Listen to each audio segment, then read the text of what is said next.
Hello, today we remember the birth in 1813 of David Livingstone.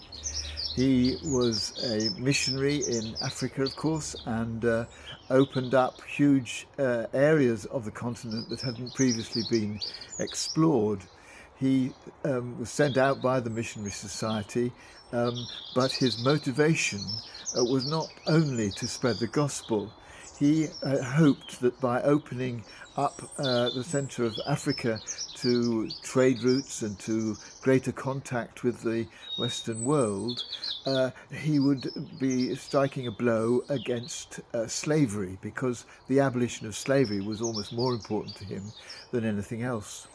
So he worked in Africa on a number of expeditions, and on one of them got so caught up in his travels that he was away for some years. And during this period, he contracted a number of really quite severe illnesses, and found himself being cared for by local people, whom he discovered to be slaves. And he worked alongside, in order simply to survive, alongside some of the African traders in slaves, because this was the only way in which he could make any contact with the local people in order to do his missionary work. And so there was about his time in Africa a huge compromise, because whilst he was there in order to work for the abolition of slavery, he had to rely on slaves and the slave traders for his own very survival while he was there.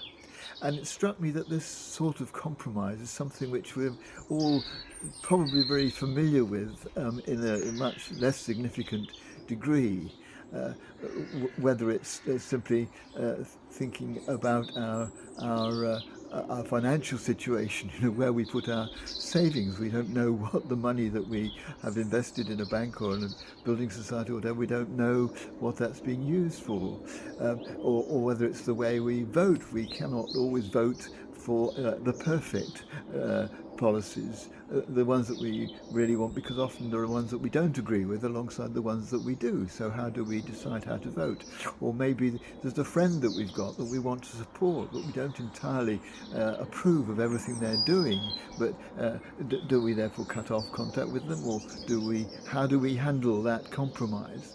Or maybe at work there's an issue that we feel we don't quite agree with, but it's not worth our while financially or emotionally to stand out against what's being proposed or put into action.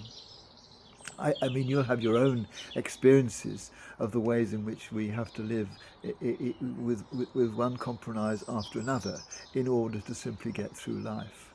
And it's not easy to always know how to react to this challenge. I mean, clearly, one thing that's important is to learn to weigh up the pros and the cons of standing out against something that we disapprove of. Will what we lose justify the advantage that is gained, either to us or to some other group that we want to support by our hostility to a particular policy? There's all sorts of different balances and checks that we need to go through in our heads.